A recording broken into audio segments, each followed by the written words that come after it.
أعوذ بالله من الشيطان الرجيم. بسم الله الرحمن الرحيم.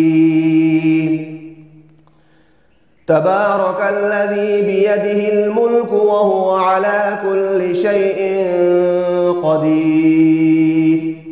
الذي خلق الموت والحياة ليبلوكم أيكم أحسن عملا وهو العزيز الغفور.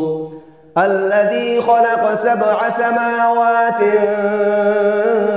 طباقا ما ترى في خلق الرحمن من تفاوت فارجع البصر هل ترى من فطور ثم ارجع البصر كرتين ينقلب إليك البصر خاسئا وهو حسير. ولقد زينا السماء الدنيا بمصابيح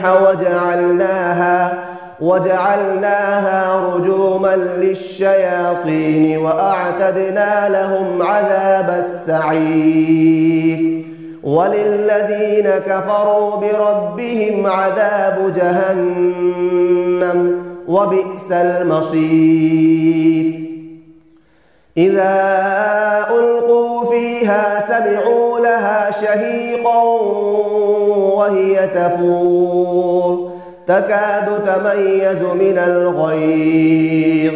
كلما ألقي فيها فوج سألهم خزنتها ألم يأتكم نذير قالوا بلى قد جاءنا نذير فكذبنا وقلنا ما نزل الله من شيء إن أنتم إلا في ضلال كبير.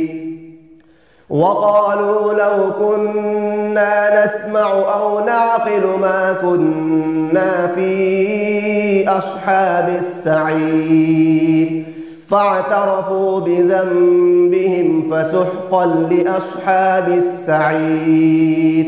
إن الذين يخشون ربهم بالغيب لهم مغفرة وأجر كبير.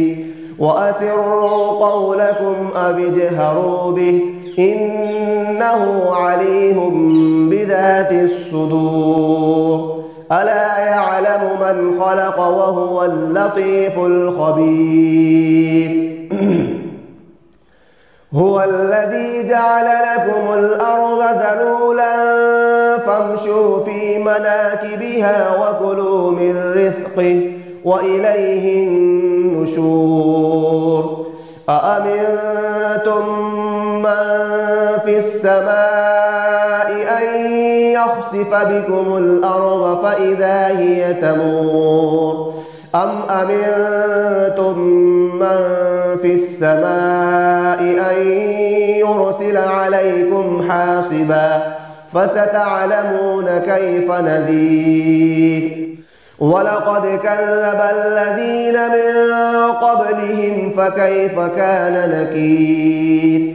أولم يروا إلى الطير فوقهم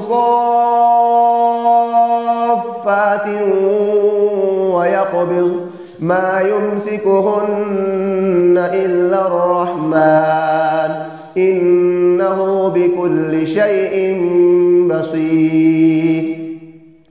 أمن هذا الذي هو جند لكم ينصركم من دون الرحمن إن الكافرون إلا في غرور. أمن هذا الذي يرزقكم إن أمسك رزقه بل لجوا في عتو ونفور. أفمن يمشي مكبا على وجهه أهدى أمن يمشي سويا على صراط مستقيم قل هو الذي أنشأكم وجعل لكم السمع والأبصار والأفئدة قليلا ما تشكرون قل هو الذي ذرأكم في الأرض وإليه تحشرون ويقولون متى هذا الوعد إن كنتم صادقين قل إنما العلم عند الله وإنما أنا نذير مبين فلما رأوه زلفة سيئت وجوه الذين كفروا وقيل هذا الذي كنتم به تدعون قل أرأيتم إن أهلكني الله ومن معي أو رحمنا فمن يجير الكافرين من عذاب أليم قل هو الرحمن آمنا به وعليه توكلنا فستعلمون من هو في ضلال مبين قل أرأيتم إن أصبح ماؤكم غورا فمن يأتيكم بماء معين صدق الله العظيم.